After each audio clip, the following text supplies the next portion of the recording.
নমস্কার, সবাই কেমন আছেন? বংমায়ের ঘরকন্যাতে আপনাদের অনেক অনেক স্বাগত। আজ শুক্রবার, ঘড়িতে এখন সকাল 7:30 মতো বাজে। স্নান সেরে দাঁড়িয়ে আছি এই গ্রিলটায় এসে।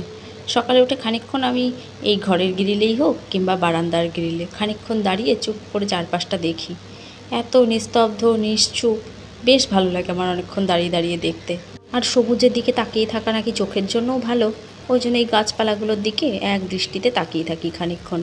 মনটাও বেশ ফুরফুরে হয় আর কাজেও বেশ এনার্জি পাওয়া যায় দেখি। তবে বেশিক্ষণ দাঁড়ালে আবার চোখে মুখে সব অন্ধকার দেখব, সব কাজে দেরি হয়ে যাবে। চলুন, ওরা এখনও বাবা মেয়েতে ঘুমোচ্ছে, ততক্ষণে নিচে গিয়ে যতটা পারি কাজে গিয়ে রাখি। এই গাছটিতেও ফুল প্রায় শেষ। এই 5-6টা ফুলই রয়েছে মাথায়, করিও আর নেই। কয়দিন বেশ ফুলের গন্ধে পুরো ঘরটা ভরেছিল। এই কটা ফুল শুকিয়ে গেলে তখন আবার গাছটাকে ছাদে রেখে আসবো। গরম যা পড়েছে, যত সকালে রান্নাঘরে ঢোকা যায় ততই ভালো, তত তাড়াতাড়ি আবার রান্নাঘর থেকে ছুটি পাওয়া যাবে। ওদিকে চায়ের জল চাপিয়ে দিয়েছি, চাটা করে ঢাকা দিয়ে রাখবো। কুটির বাপি উঠলে তখন একসাথে খাওয়া যাবে। এই যে ছোলা বাদামটা ভিজিয়ে রেখেছিলাম, একটু ধুয়ে গুছিয়ে রাখি। ফ্রিজ থেকে সবজিপাতিগুলোও বার করে নিই, নইলে তো রান্নার ছক করা যাবে না যে কি রান্না হবে। আর রান্নার ছকটা করতে দেরি হলে রান্নাতেও দেরি। চাটা ঢাকা দিয়ে রেখে সবজিপাতিগুলো একটু কুটে বেছে নিই, ওগুলো করতেও তো অনেকটা সময় লাগে। গুটির বাপিও নেমে এসেছে দেখছি। এবার চাটা খাওয়া হলেই এক পাশে ভাত আর এক পাশে কড়াইটা চাপিয়ে দিতে পারবো। একটা তরকারি কুটে বেছে নিতে পেরেছি, ওইটা হতে হতে তখন আবার বাকিগুলোও বানিয়ে নিতে পারবো। এর মধ্যেই যখন আবার গুড্ডি উঠবে ঘুম থেকে, তখন আবার তাকে একটু খাইয়ে দিতে হবে। যদি তাড়াতাড়ি ওঠে ঘুম থেকে, তবে আমি একটু পড়িয়ে রান্নায় ঢুকতে পারি, কিন্তু তা তো ওঠে না। ওই জন্য ওর জন্য অপেক্ষা না করে রান্নায় ঢুকে পড়ি আগে। আমার কাছে পড়ার চাইতে দেখি ওর বাপির কাছে পড়তেই বেশি পছন্দ করে। ওর বাপি তো সেরকম কিছু বলে না, ওর ইচ্ছে মতো যা খুশি একটু পরে সময় কাটিয়ে এই উঠে পড়তে পারে। এটাকে ঢাকা দিয়ে রেখে যাবো একটু জামা কাপড় কাচতে। ব্যাস, আমার কাঁচা ধোয়া কমপ্লিট। এদিকে পটলটাও নরম হয়ে গেছে। এবার জল দিয়ে খানিকক্ষণ ফুটতে থাকুক, ততক্ষণ আমি চট করে বিছানাটাকে গুছিয়ে রেখে আসি। গুড্ডির বাপি গেছে চা খেয়ে বাজার করতে। কি মাছ আনে তাই দেখে তো আবার পরের রান্নাটা হবে। বাজার নিয়ে এসেই তো মেয়েটাকে একটু এখানে বই নিয়ে বসাবে, তাই ভাবলাম বিছানাটাকে তার আগে গুছিয়ে রেখে যাই। কয়েকদিন তো রান্নাবান্না সেরে এসেও বিছানা গোছাই, কিন্তু এই গরমে রান্নাবান্না সব কাজকর্ম সেরে ঘরে এসে যখন দেখি বিছানাটা পড়ে আছে, তখন মনে হয় যেন এখনও কাজ শেষ হয়নি। গতকালকের ওই পটল আলুর পোস্ত বাটাটা খানিকটা ছিল, ওটাকেই ভালো করে আবার ফুটিয়ে রাখছি। এদিকে আমার মুসুরির ডালও বসিয়ে দিয়েছি সকালের জন্য একটু। বাসি খাবার আমাদের খুব একটা থাকে না বললেই চলে, আর যদিও বা থাকে গুড্ডিকে দিই না, আমরা দুজনে খাই। এই যে এগুলো সেই বন্ধুর ফার্ম থেকে আনা কোয়েলের ডিম, কি ছোট্ট ছোট্ট দেখুন। এগুলোর ভাবছি সকালের জন্য আজকে পোচ করব। এর আগেও আমাকে বেশ কয়েকবার ডিম দিয়েছে ওরা, তবে সেগুলো মনে হয় হাঁসের ডিম ছিল। কোয়েলের ডিম মনে হয় আজকেই আমি প্রথমবার করছি, দেখা যাক খেয়ে কেমন লাগে খেতে। গুড্ডির বাপি এখনও বাজার নিয়ে আসেনি, এবার গ্যাস বন্ধ দিয়ে বসে থাকতে হবে। সকালবেলা উঠেই খেলা শুরু। হ্যাঁ, তো ওই যে বললাম একটু বই নিয়ে আয়। বাপি আসলে পড়বি? আমি পড়াচ্ছি, নিয়ে আয়, বই নিয়ে আয়, নিয়ে আয়। ঘুম থেকে ওঠার পর একটু জল বিস্কুট খাইয়ে দিয়েছিলাম, তারপর এসেই খেলা শুরু করেছে। বাপি কখন আসবে বাজার নিয়ে, তারপর নাকি পড়তে বসবে। আর এই যে তার সাথে যোগ হচ্ছে এখন বিড়ালের বাচ্চাগুলো, একে নিয়ে তো সারাদিন ওর আরও উৎপাত।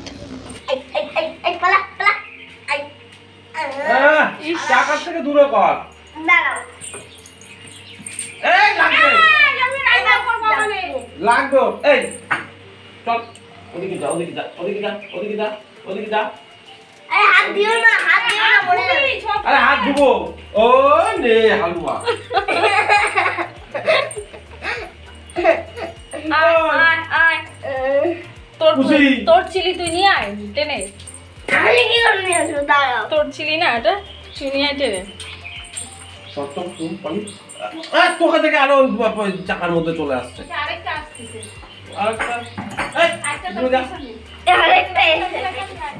আয় সর ম্যাম, ওই নিচে নামো। এই যে সোনামণি, সোনামণি হাতে এখান থেকে চোখে লাগবে, চলে যাচ্ছে আবার ঢুকে যাচ্ছে। ঢুকে যা চল। আরেকটাকে বের করা ধরে। পুষির এই বাচ্চাগুলোকে নিয়ে বাড়িতে দুই রকম মত। কেউ বলে এই বাচ্চাগুলোকে ঘর থেকে বার করে দিতে, উঠোনে একটু খেলাধুলো করবে, ওরা এখন বড় হচ্ছে, ঘরের ভেতর আটকা থাকবে না। আবার কেউ বলে বাইরে বার করলে আগের বারের মতো কুকুরে মেরে ফেলতে পারে, ওরা ঘরেই ভালো আছে, ঘরে থাক। ওই যে গুড্ডির বাপিয়ে চলে এসেছে বাজার নিয়ে। গুড্ডি তো ঘুম থেকে নেমেই আগে এখানে আসবে বাচ্চাগুলো কি করছে তাই দেখার জন্য। বারবার চিৎকার করবে যে দরজাটা খুলে দাও, আমি ওদের দেখব। গুড্ডির কাকাই ইচ্ছে বাচ্চাগুলো এখন বড় হচ্ছে, ওরা বাইরে থাকবে, খেলবে, ঘুরবে, পরে আবার ওদের ঘরে তুলে দেওয়া হবে, তাই নামিয়ে দিয়েছে উঠোনে। কিন্তু আমি তো ভয় পাই, আমি এগুলোতে হাত দিতে পারি না, তাই আমি তো পরে তুলে দিতেও পারবো না। আর গুড্ডির বাপিও একটু পরে দোকানে চলে যাবে, তাই ওর কাকাইকেই বলা হচ্ছে আবার তো ঘরে তুলে রেখে আসতে। এদিকে মাছ এসে গেছে, দেখি কি মাছ এলো, সেই বুঝে আলু কাটতে হবে, মশলা করতে হবে। বিড়াল নিয়ে মহা ঝামেলায় পড়েছে সব। গুড্ডি তো বাচ্চা দুটো নামও রেখে ফেলেছে, একটার নাম চিলি আর একটার নাম পিলি। আমি যতক্ষণ এখানে রান্নাবান্না করি গুড্ডিকে এই বিড়ালগুলোর কাছ থেকে কেউ সরিয়ে রাখতে পারে না। ওদেরকে খোঁচাবে, ওদের গায়ে হাত দেবে, ওদেরকে দেখবে, এই সব করতে থাকে। রুই মাছ এনেছে দেখছি, চলো এবার ঝটপট করে মাছের ঝোলটা করে ফেলি। এদিকে মাছ ভাজতে দিয়ে এদিকে মশলাটা করব। একটু পেঁয়াজ, আদা, কাঁচা লঙ্কা আর একটু জিরে দিয়ে আলুগুলোকে প্রেসারে একটু ভাপিয়ে নিয়েছিলাম, ওই জন্য এখন আর ভাজবো না, একদম মশলার মধ্যে দিয়ে দিলাম। মশলা দিয়ে কষিয়ে জল ঢেলে দিলাম। এদিকে ঝোলটা ফুটতে থাকুক, গুড্ডিকে খাইয়ে রেখে এসে ঝোলে মাছ ছাড়বো। গুড্ডির বাপিরও দেখলাম স্নান হয়ে গেছে, এবার ভাতটা বেড়ে ফেলতে হবে। গুড্ডির বাপিও খেয়ে দোকানে বেরিয়ে গেছে আর গুড্ডিরও খাওয়া হয়ে গেছে। এবার রান্নাঘরটা একটু গুছিয়ে রেখে তারপর আমি খেতে বসবো। বাজারগুলো এরকম পড়ে আছে, তোলা হয়নি, বাজারগুলো একটু তুলতে ফেলি।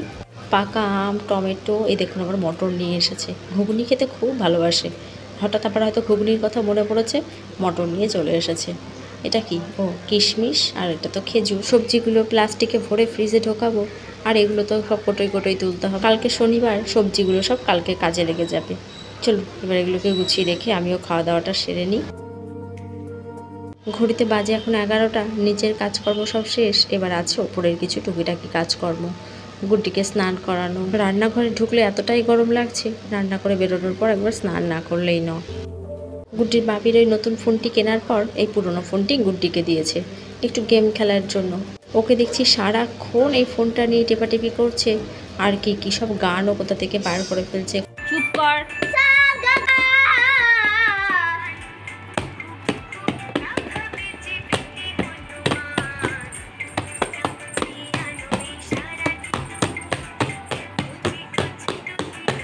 তুলবে যে সুর।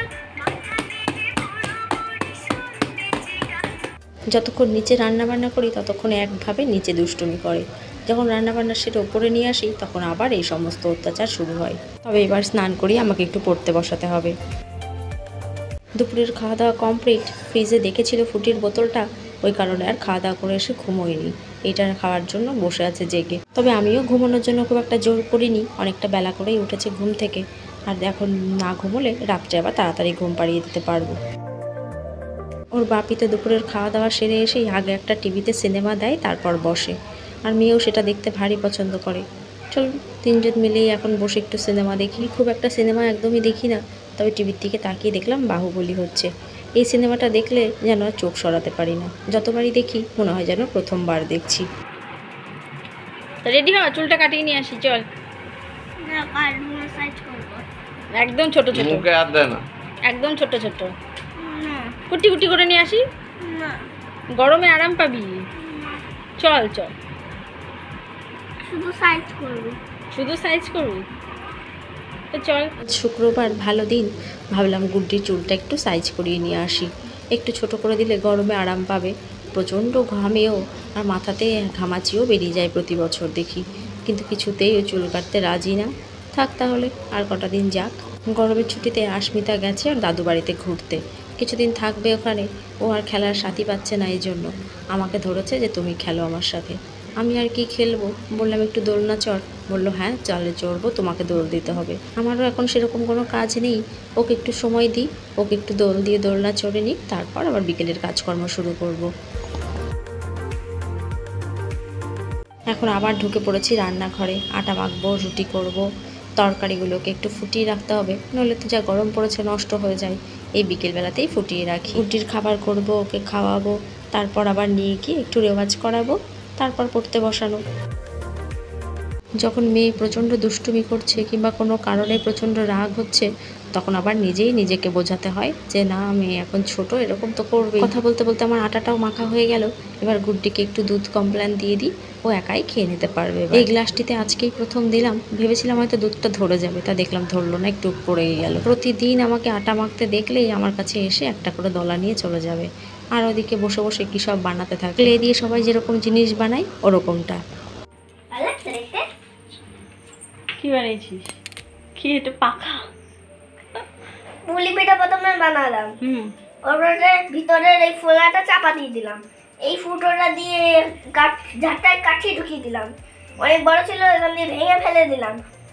ওর পরে এটাকে একটু এরকম করে চিপ দিয়ে এখানটা ওটা এরকম করে চিপ দিয়ে পাখা। যা হাওয়া খা, গরমে পাখা বানিয়েছিস, যা। হালকা হাওয়া লাগছে, দাদা তোমার হাত দাও, তাই তো। ভালো লাগছে না? যখন কোনো কাজ ছাড়া একা বসে থাকি, তখন যখন সারা দিনের কাজকর্মগুলো নিয়ে চিন্তা করি, তখন মনে হয় যে মেয়েটা যখন বড় হয়ে যাবে, শান্ত হয়ে যাবে, তখন আবার নিজেরই ভালো লাগবে না। দুষ্টুমি করার বয়স, করছে, একটু মানিয়ে নিতেই হবে, কিছু করার নেই। একটা করে দিন কাটছে, আর একটা করে দিন তো আমাদের জীবনে কমতেই থাকছে। মেয়ে যখন বড় হবে তখন তো নিজের কাজগুলো সব নিজেই করা শিখে যাবে, একা খাবে, একা পড়বে, একাই ঘুমোবে। তখন হয়তো ইচ্ছে করলেও একটু কোলের মধ্যে নিয়ে গায়ে হাত বোলাতে পারবো না। ওই দেখুন, হারমোনিয়ামটা বলেছি বার করতে, তাই আবার একা একাই বার করার চেষ্টা করছে। দাঁড়ান, আমাকেই খুলে দিতে হবে, নইলে আবার ভেঙে ফেলতে পারে। চলো এবার একটু গুড্ডির পেছনে সময় দিতে হবে। ভিডিওটাও তাহলে আজ এখানেই শেষ করি। সবাই ভালো থাকবেন, সাবধানে থাকবেন। ভিডিওটি ভালো লাগলে একটি লাইক করবেন, কেমন লাগলো সেটিও কমেন্ট করে জানাবেন। নমস্কার, দেখা হবে খুব তাড়াতাড়ি পরের একটি ব্লগে। সবাই ভালো থাকবেন, সাবধানে থাকবেন।